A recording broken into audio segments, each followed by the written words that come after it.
Para que nuestro canal pueda seguir trayéndote estas historias increíbles que te mantienen al borde del asiento, no olvides suscribirte y activar la campanita de notificaciones. Tu apoyo nos ayuda a crear más contenido que te va a emocionar. Ahora sí, comencemos con esta historia que te va a impactar. En el orfanato Casa Esperanza de Medellín, todos los ojos se dirigían hacia Matías cada vez que algo salía mal. El niño de 12 años, con el cabello rebelde y una cicatriz que cruzaba su ceja izquierda, había llegado 2 años atrás tras perder a sus padres en un accidente de tránsito. Desde entonces, cada ventana rota, cada pelea entre niños, cada desaparición misteriosa de comida o dinero, tenía un culpable claro para la directora Socorro Velázquez y el resto del personal: Matías Hernández.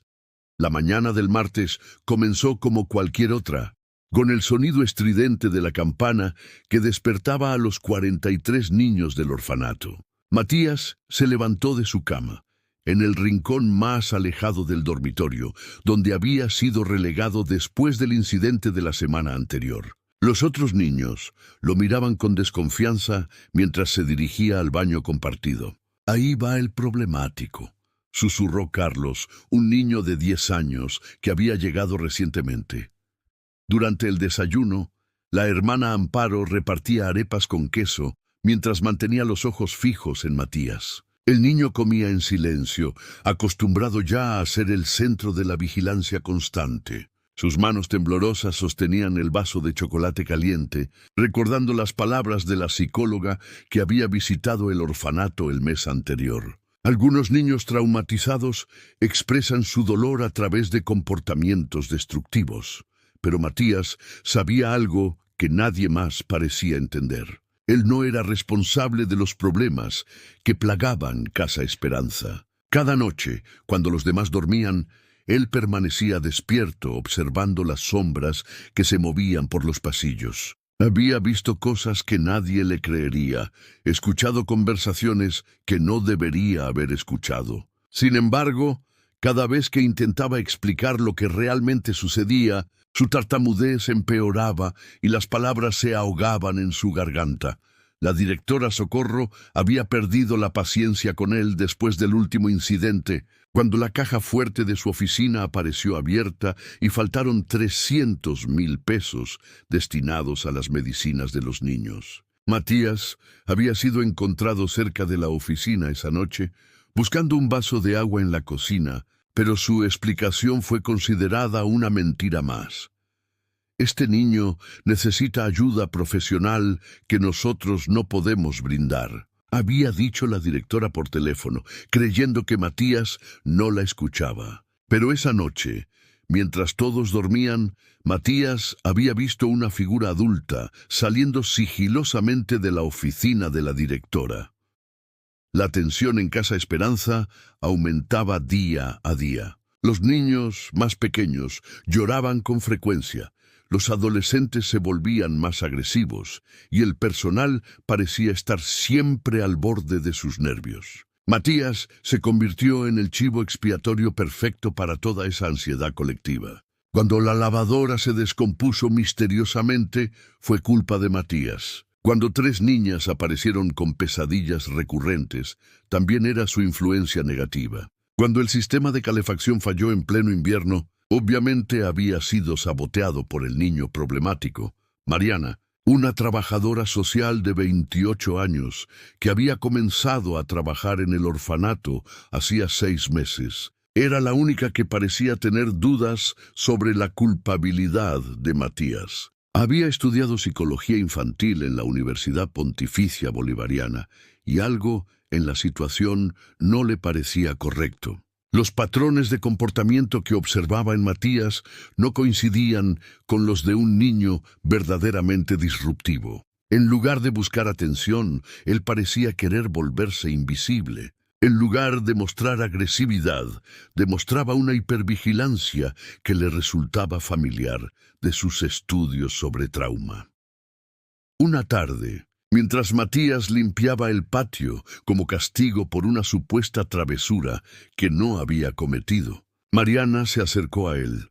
Matías, ¿puedes contarme qué es lo que realmente ves por las noches? Le preguntó suavemente. El niño la miró con sorpresa, sus ojos oscuros brillando con una mezcla de esperanza y miedo. Por primera vez en meses, alguien le preguntaba qué había visto, en lugar de acusarlo de lo que había hecho. Sin embargo, antes de que pudiera responder, la hermana Amparo apareció y se llevó a Mariana, recordándole que no debía alimentar las fantasías del niño problemático.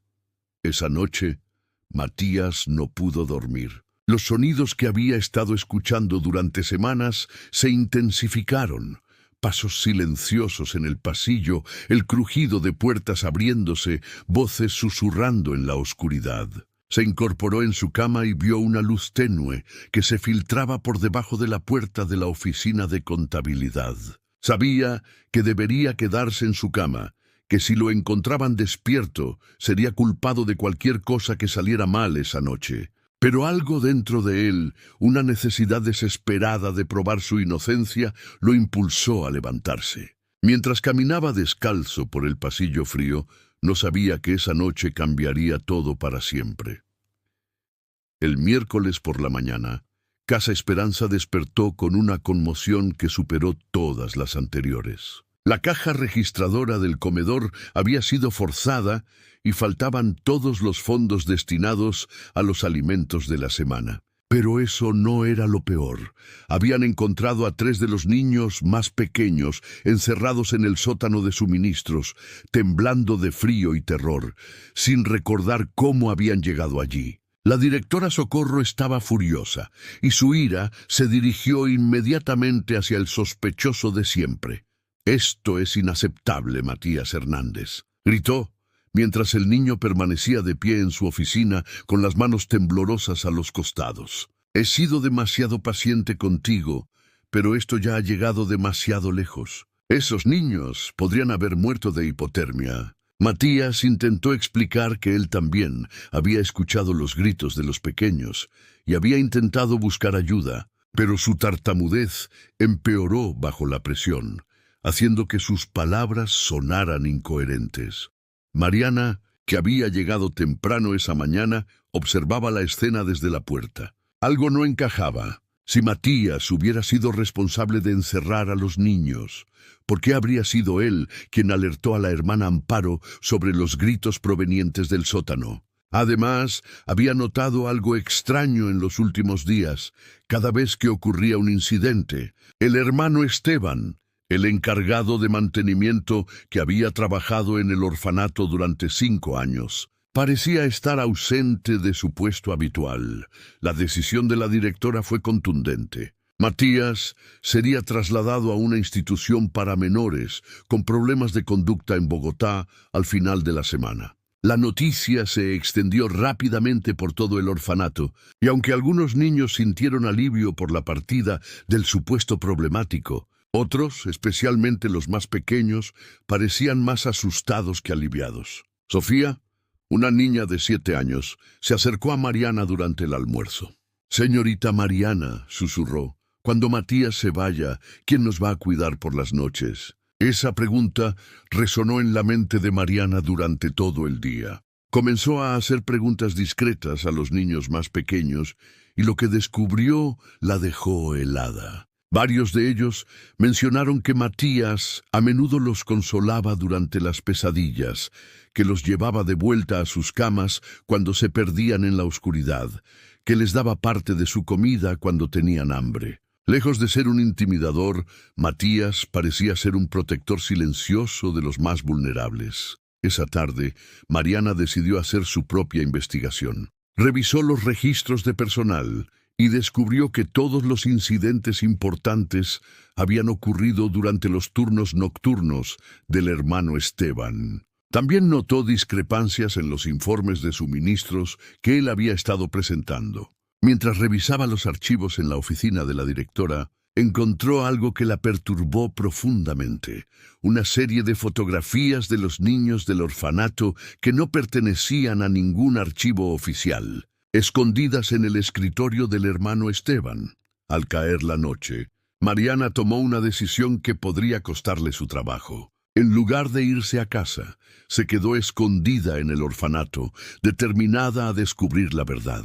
Se ocultó en el armario de suministros del segundo piso, con una vista clara del pasillo principal. Durante las primeras 2 horas, todo estuvo en calma.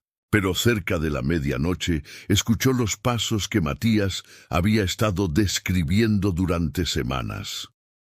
El hermano Esteban caminaba sigilosamente por el pasillo, deteniéndose frente a la puerta del dormitorio de los niños más pequeños. Mariana sintió que el corazón se le aceleraba mientras veía al hombre sacar una llave maestra de su bolsillo. Durante los siguientes 30 minutos, observó con horror cómo Esteban entraba y salía de diferentes habitaciones, llevándose objetos pequeños, despertando a niños específicos y susurrándoles amenazas para que mantuvieran silencio sobre sus visitas nocturnas. Fue entonces cuando entendió la verdad completa. Matías no era el problemático, era el único lo suficientemente valiente y vigilante como para intentar proteger a los demás niños de un depredador que había estado operando bajo la protección de su posición de confianza. Los comportamientos problemáticos de Matías no eran actos de rebeldía, sino intentos desesperados de intervenir cuando veía que algo terrible estaba a punto de suceder. Pero la revelación más impactante vino cuando Mariana vio a Esteban dirigirse hacia el dormitorio donde dormía Matías, con algo que parecía ser una jeringa en la mano. La verdad que emergió durante la investigación policial fue más perturbadora de lo que nadie había imaginado.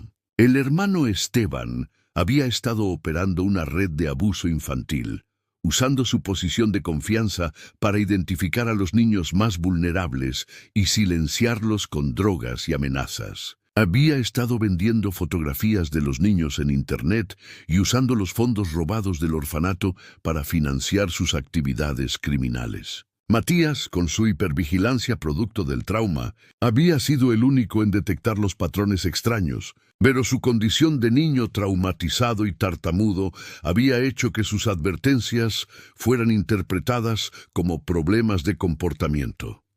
Durante el juicio, varios niños del orfanato testificaron sobre cómo Matías había intentado protegerlos. Sofía contó cómo él la había llevado de vuelta a su cama cuando Esteban intentó llevársela al sótano.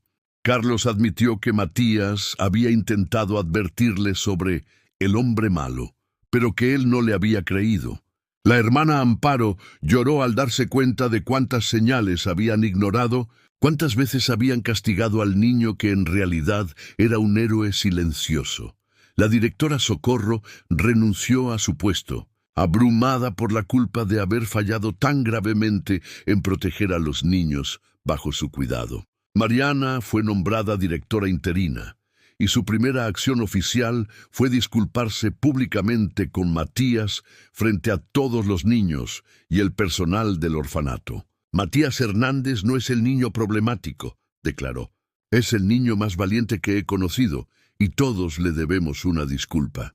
El proceso de sanación para Matías y los otros niños fue largo y complejo. Con la ayuda de terapeutas especializados en trauma infantil, Matías comenzó a procesar no solo el trauma original de perder a sus padres, sino también el trauma adicional de haber sido incomprendido y culpado injustamente durante 2 años. Su tartamudez mejoró gradualmente a medida que su confianza se reconstruía, y por primera vez en mucho tiempo comenzó a hacer amigos genuinos entre los otros niños.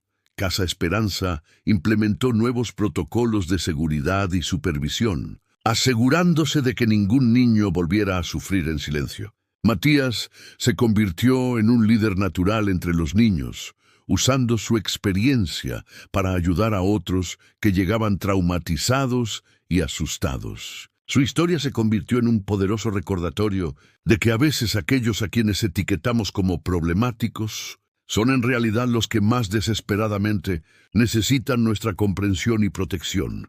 Años después, cuando Matías se había convertido en un trabajador social especializado en protección infantil, reflexionaba sobre esa época oscura de su vida. La verdad siempre encuentra la manera de salir a la luz, solía decir a los niños que ahora ayudaba. A veces solo necesita a alguien lo suficientemente valiente como para escuchar y lo suficientemente dispuesto como para creer. Su historia se había convertido en testimonio de que detrás de cada niño problemático hay una historia que merece ser escuchada, una verdad que merece ser descubierta y un corazón que merece ser comprendido.